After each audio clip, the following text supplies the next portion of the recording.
اعوذ باللہ من الشیطان الرجیم بسم اللہ الرحمن الحمدللہ کفا الصلاۃ والسلام علیکم محمد مصطفیٰ وبعد اللہ صالحین اصطفیٰ۔ اسلامی طرز زندگی کے سلسلے میں ہمارا آج کا موضوع موسیقی اور اسلام ہے۔ میں نے حضور کی سیرت مبارکہ کی روشنی ہرا کے نام سے لکھی، جو آن لائن ہے اور یوٹیوب پر بھی موجود ہے۔ اس کے علاوہ 24 کتابیں لکھی، جس میں سے 11 صحابہ پر اور 1 صحابیات منورات کے نام پہ مشہور صحابیات کی سیرت پر ہیں۔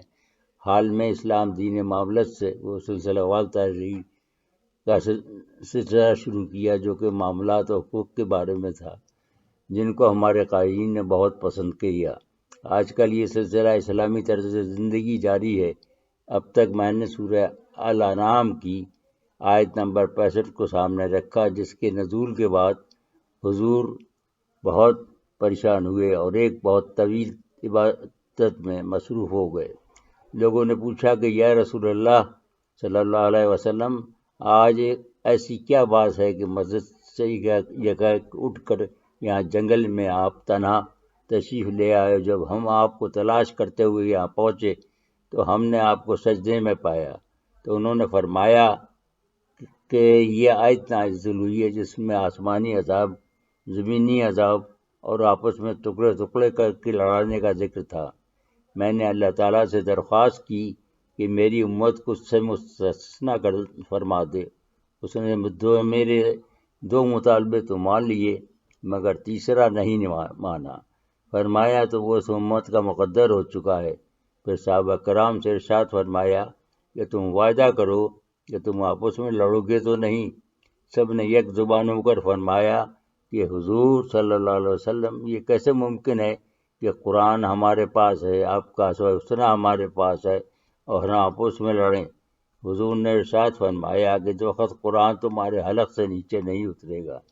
میں نے 12 سورہ الانعام کی اس آیت نمبر 65 اور اس سے متعلقہ سارے واقعے کو اپنی تحریروں میں بار بار دہرایا ہے۔ حال میں اس سلسلے کے دوران کئی احادیث ایسی دیکھیں جن میں دھسانے کا ذکر ہے، صورتیں مسخ کرنے کا ذکر ہے، بندر و سور بنانے کا ذکر ہے، اور خصوصاً یہ حدیث کہ میں رحمت العالمین ہوں اور میں تمام قسم کے مضامین ختم کرنے کے لیے آیا ہوں۔ پھر حال میں جب مہاپارا صدر صاحبہ کی کتاب میں ایران کے شہر بام کے بارے میں مضمون پڑھا، جو کہ زمین میں دھسنے کے واقعے پہ مشتمل تھا، جو کہ 2003 میں واقع ہوا، ابھی بھی زیادہ دور کی بات نہیں ہے، تو مجھے میرا خیال آزاد کشمیر کی تباہ کن زلزلے کی طرف لے گیا اور اپنے خیال سے رجوع کرنا پڑا۔ لیکن دھسنے کے عذاب کی جو وجہ حضور صلی اللہ علیہ وسلم نے بتائی ہے، وہ قرب قیامت کی نشانی ہے، اور لوگ گانے والیوں کو ساتھ لیے پھریں گے، خود بھی لہک لہک کر ان کے سامنے گائیں گے، ان کے گانے سنیں گے اور سنائیں گے، اور جو کہ اب مسلمان گناہ سمجھتے ہی نہیں ہیں۔ قرب قیامت کی احادیث میں ایک حدیث یہ بھی ہے کہ ہر گھر سے گانے کی آواز آئے گی، اور اس پر حضور کا رد عمل یہ تھا کہ جب گانے کی آواز آتی تھی تو سنن ابو داؤد میں ہے، جس کے راوی حضرت نافع ہیں، کہ حضور صلی اللہ علیہ وآلہ وسلم اپنے کانوں کے اندر انگلی ڈال لیتے تھے۔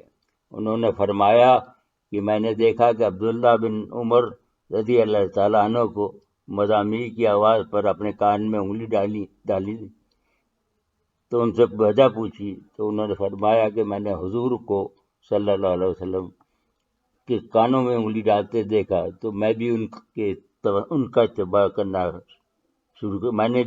اتباع کرنا شروع کر دیا۔ ابو داؤد مسند احمد۔ سنن ابن ماجہ میں ہے کہ کسی نے پوچھا کہ یا رسول اللہ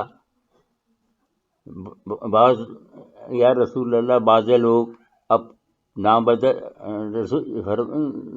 سنن ابن ماجہ میں ہے کہ رسول اللہ نے فرمایا کہ بعض لوگ اب شراب کا نام بدل کر اس کو پئیں گے، ان کے سروں پر باجا، ستار اور وغیرہ بجانے والیوں سے بجوایا جائے گا اور گوایا جائے گا، اللہ تعالیٰ ان کو زمین میں دھسا دے گا، ان کو بندر و خنزیر بنا دے گا۔ ایک دوسری حدیث میں ابھی دنیا اور بحقی نے شعبی سے روایت کیا ہے، فرمایا رسول اللہ صلی اللہ علیہ وسلم نے، یہ خدا لعنت کرے گا گانے والیوں پر اور اس پر جس کے خاطر گانا گانا جائے۔ مسجد ابھی دنیا میں مروی ہے، فرمایا رسول اللہ صلی اللہ علیہ وسلم نے کہ ایک قوم اس امت سے آخری زمانے میں بندر و خنزیر بنائی جائے گی۔ صحابہ کرام نے کہا یا رسول اللہ، کیا وہ لوگ لا الہ الا اللہ محمد رسول اللہ کے قائل نہ ہوں گے؟ آپ نے فرمایا کہ کیوں نہ ہوں گے، بلکہ صوم و صلات حج سب کرتے ہوں گے۔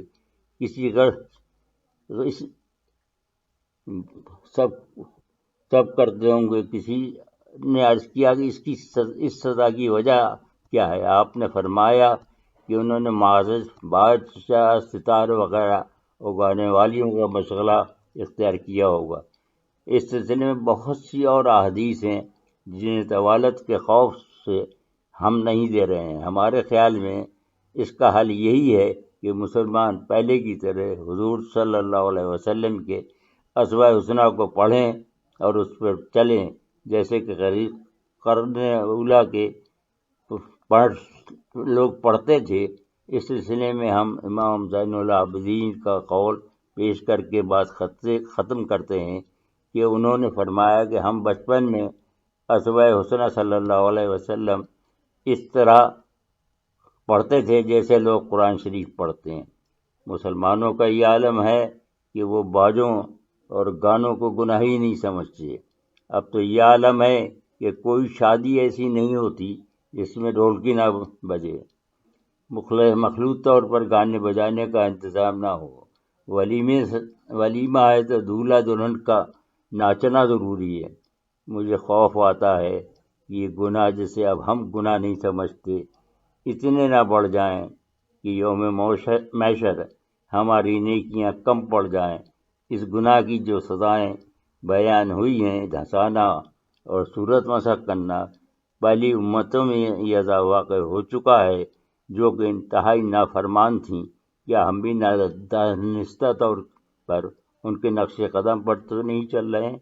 ہم حضور کے اسوان پر اسی طرح روشنی ڈالتے رہیں گے۔ آئیے ہم دعا کریں کہ اللہ تعالی ہمیں ہدایت دے، آمین۔ وما علینا الا البلاغ۔